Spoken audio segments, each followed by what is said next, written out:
Hey there, darlings. Welcome to the Farmer's Table. My name is Jess. This is my kitchen. I'm so glad to have you here with me today on my channel.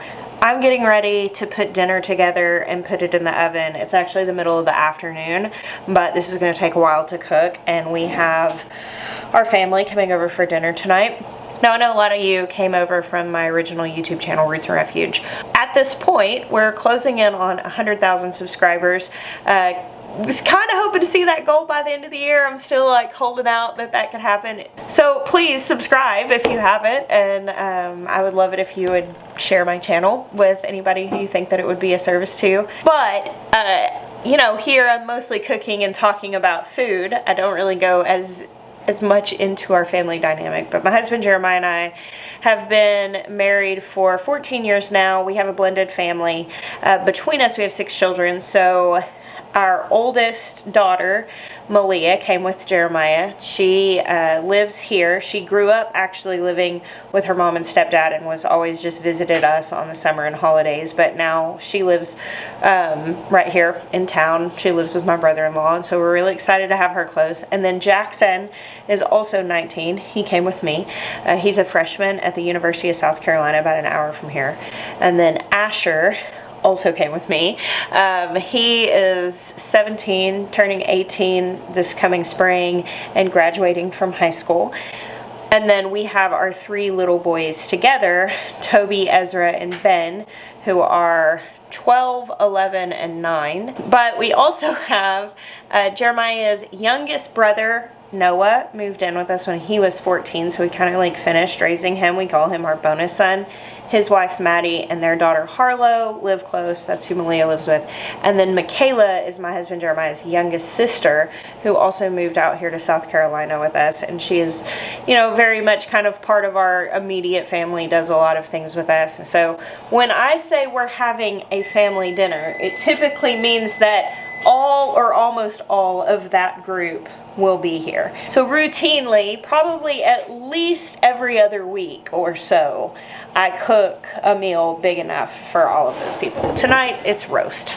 Now, I grew up eating pot roast. It was typically something my mom made like in a crock pot, had carrots and potatoes in it, and I actually really liked pot roast. It was just a meal that just, when I think about the meals I ate growing up, that's definitely one of the ones I remember. And so that's how I did it for a long while. Several years ago, Jeremiah came across basically a different way of doing pot roast, and we sort of adopted that. First thing, we need a big Dutch oven. If you are cooking for just like, you know, a family, you don't need this much. You could totally use like a 7-quart or 8-quart Dutch oven. One of the more common sizes, if you're cooking for just a couple of people, you want to go really small, use a small roast. Obviously, you could use a smaller one. I have got my big bad Mama Jamma Dutch oven here. This is 14 quarts. I'm going to turn the heat on underneath this. And I'm going to get a little bit of fat going in this pan. I don't need a whole lot because I'm going to first sear my roasts, and that's going to produce its own fat, but I'll put a tiny bit in there so it doesn't stick. So I got about 8 pounds of chuck roast here. It's a lot of beef, and this is more than what the 12 of us would eat for dinner in a night. Anytime I'm making like a whole lot of food like this, I almost always cook extra, and that's a couple reasons. With that many people, there's a pretty good chance that somebody's going to call me last minute and say, hey, can such and such friend or girlfriend or whatever come to dinner? There's always that possibility, is extra mouths to feed. The other thing is if I'm cooking a lot and it's something that reheats well, I just automatically am gonna cook more than what I know we'll need. We eat leftovers. Like, I like leftovers, and pot roast is like way better the next day, so might as well go ahead and plan on leftovers. All right, so salt, pepper, paprika, garlic powder. I'm gonna let that pan just get a little bit hotter. I'm gonna start cutting some onions. So when my husband and I got married, He was very, very picky eater. And he's really funny whenever I'll ask him to cook something for dinner. Let's say I had some roast thawed out and I'll ask him to cook it. A lot of times, instead of just doing it the way that I always do it, because I'll get in a habit, just repeat something, he'll look up and find new ways to do things. Hence the onion roast recipe. I remember though, the first time he did this, I realized how far he'd come in becoming more adventurous in what he ate, because when we first got married, he wouldn't eat onions. There were so many things that he wouldn't eat. And we're kind of laughing about it the other day. Oh, I made that gumbo. And he ate that and ate leftovers for a couple days, and he was talking about how good it was. And he was talking about how 15 years ago he would not have touched that with a 10-foot pole. And I always think about that when I make this roast recipe, because it was my first aha moment when he willingly made a roast with a whole bunch of onions in it, when for years I could never even get him to eat anything that had onions in it that he could see. I just blended them up. So basically he eventually learned that he did like the taste of onions. Used to not be super sympathetic to very picky eaters, I'll just be frank, because I didn't understand. There was nothing that made me feel yucky. There were things I didn't like that I'd be like, oh, I don't really care for the taste of that, but I could eat it. Until I started caring for goats, and funky goat cheese became very problematic for me at that point, because when I eat it, it tastes like a goat smells to me. So I genuinely, it's not a matter of being polite, I have a genuine aversion and it really bothers me. But I have known a lot of people in my time in gardening and homesteading that as they begin cooking their own food, and as they begin growing their own food and just appreciating the process of food more, I've known a lot of people to get over aversions. I mean, sometimes it's just that real fresh homemade food from great ingredients just tastes better than anything you may be getting that's been processed in some way. And a lot of times it's just learning to prepare things in a way that complements them. For instance, a boiled Brussels sprout is not great, but a roasted one, fantastic. So I think there's kind of a mixture of things, but I've watched the transformation of Sweet Maya over the years that he and I have been together, and he's just will eat pretty much anything now, except those raw tomatoes. Alright, we got some shimmering going on in this oil. I've got a pan to put my meat in after I'm done browning it. I have these 2 big roasts, it's about 8 pounds total. I'm going to do them one at a time so that they do not steam. Because the whole point of this, obviously I'm not going to cook these massive hunks of meat right now. That's going to take all afternoon. I'm just browning them. So I want to put them in the pan and then not move them. Basically, in this very little bit of hot fat on a good solid medium heat. By seasoning this meat, it's good and dry. You may want to pat it off with a paper towel before you season it, so it's not going to steam. There's no water on it. I'm putting this in and giving it probably a good 2 minutes, at least 2 to 3 minutes. You can peek at it a little bit, but when it gets a good sear, it'll release from the pan. I'll flip it over and do the same on the other side, and then repeat it on this other roast. So as that's browning, I'm going to finish cutting my onions. I pulled something up on my computer that I'm going to give you guys a very, very simplified, almost said dumbed down. That's not the best way to say it. People are like, oh, I love how you simplify things. I'm like, oh, darling, that's just how I understand them. It's very simply. I had a comment on a video recently from a longtime viewer friend named April, who said that she was a vegetarian for a long time. She's only recently begun eating meat again, and asked, why do you brown meat? Why do you sear it before you're going to simmer it or slow cook it or braise it? And the reason why we sear meat is for something called the Maillard reaction, or Maillard reaction. I may be saying that wrong. I'm going to put a link to a really interesting graphic that I found when I just pulled this up to explain it exactly. Basically, it's the non-enzymic browning of foods when cooked. And it consists of a number of reactions that can occur at room temperature, but is optimal between 140 and 165 Celsius, which is 260 to 375 Fahrenheit. And it occurs in 3 stages. And basically what happens is when you brown food, it creates a lot of different flavors in that food. And very specifically with meats, it does that.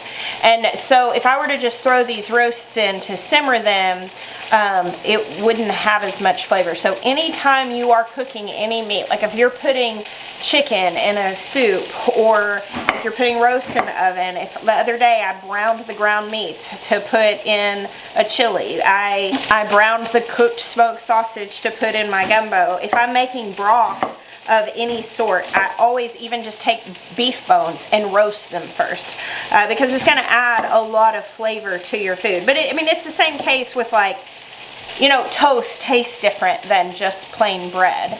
And it is the cooking, but it is this reaction that happens in browning something that brings those flavors about. It's very fascinating. In fact, this particular graphic I found from compoundchem.com is the originator of it.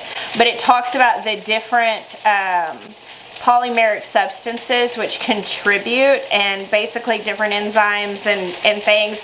And I mean, this is way over my head, but it's very fascinating. It'll talk about the different flavors like in. So this right here is going to add a lot of flavor to my end product, and it really doesn't take that much time.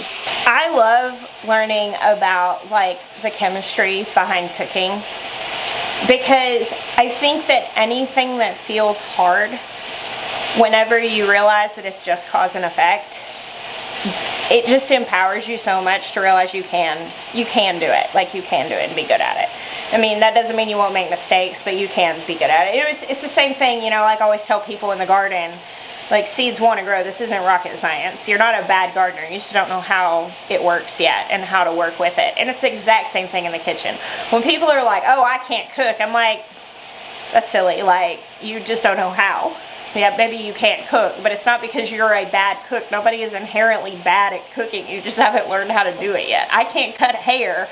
That doesn't, like, define me as bad at it. I just don't know how to do it. And we know how to do the things we choose to learn.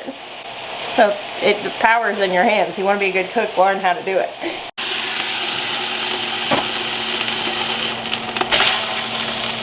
Now I have this original recipe written out. I will put a printable link to it. I think it says something along the lines of like a 3-ish pound roast.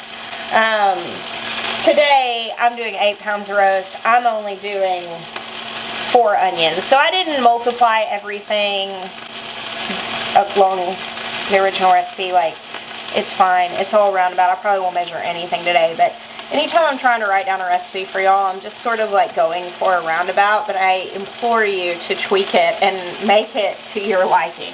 Alright, second huge hunk of meat. All the fat, the goodies, all that brown bit stuck to the bottom, leave that in the pan. That's your flavor.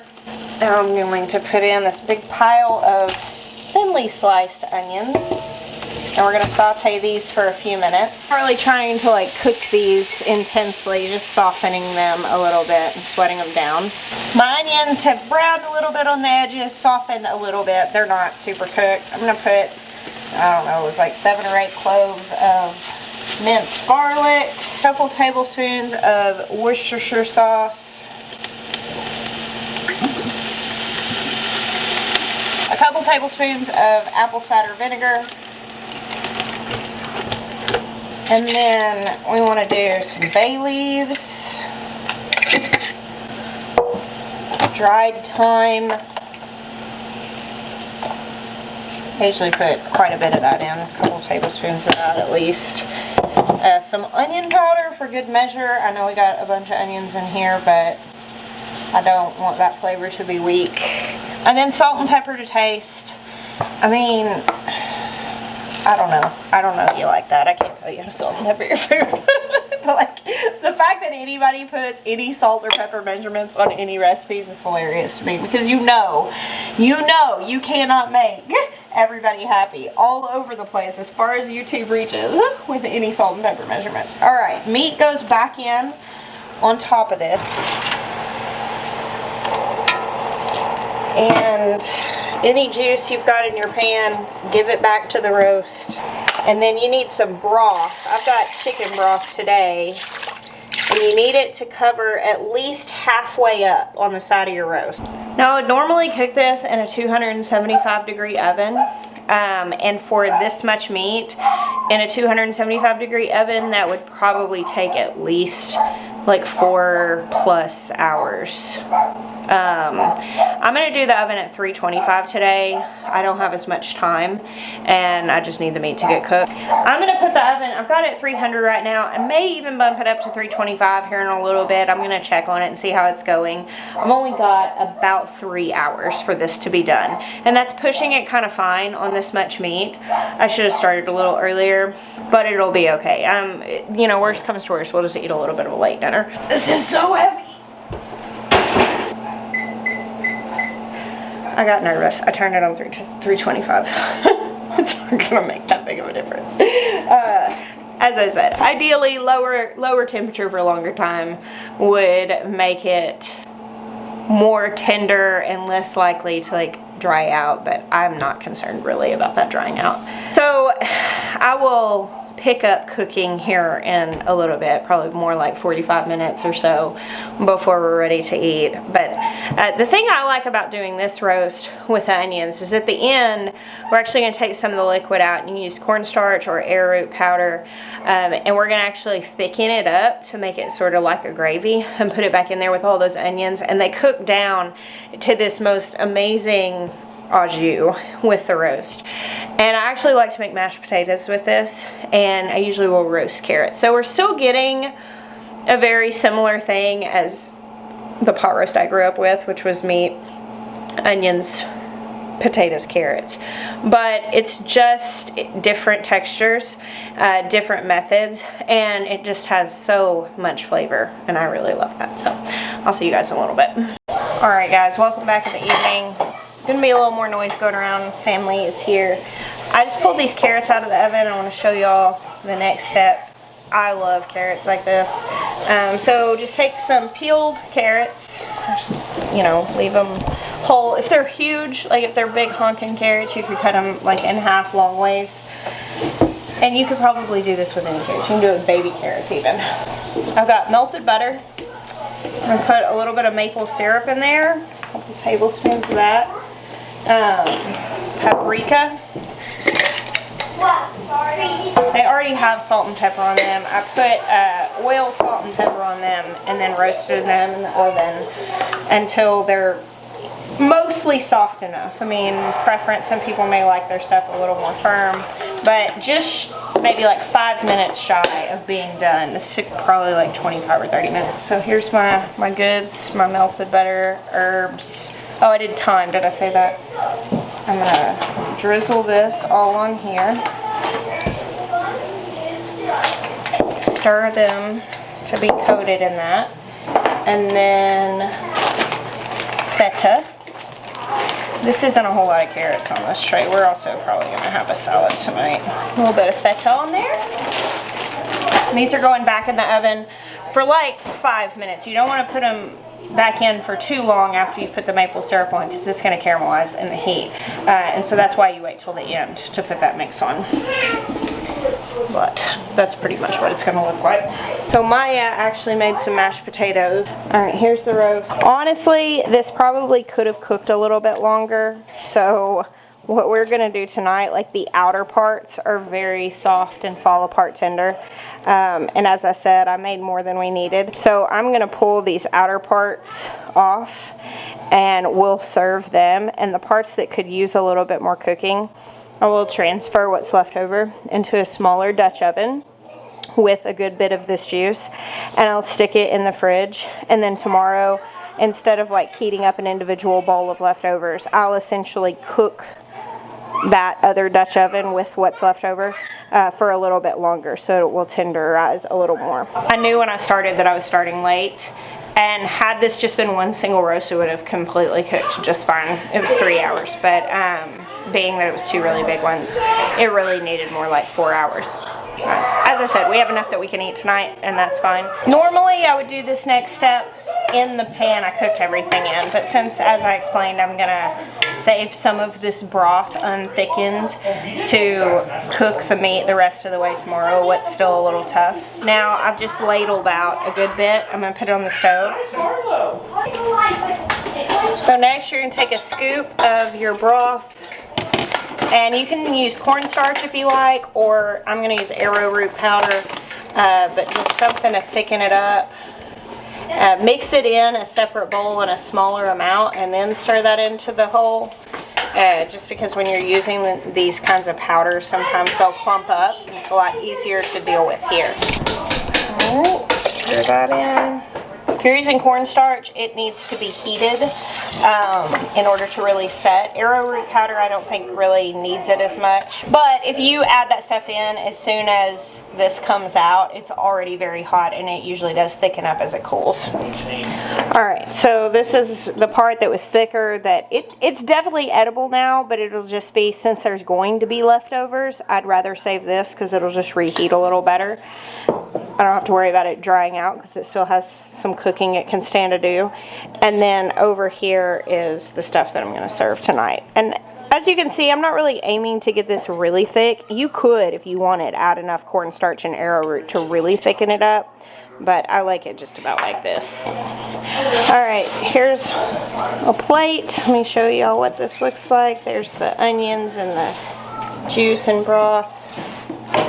Twist on the old favorite. This is still a great pot of roast. Tons of good flavor. The onions get really caramelized. And of course, you know, roast with onions and potatoes and carrots is good classic. Good Viking food. Good Viking food. I don't know what else to say for it. I just want to eat it though, because, you know, as I say, I'm not trying to make a cooking show. I'm just trying to make dinner. This is mine, and I'm going to take it to the table. Thanks for hanging out with me today. God bless you. Until next time.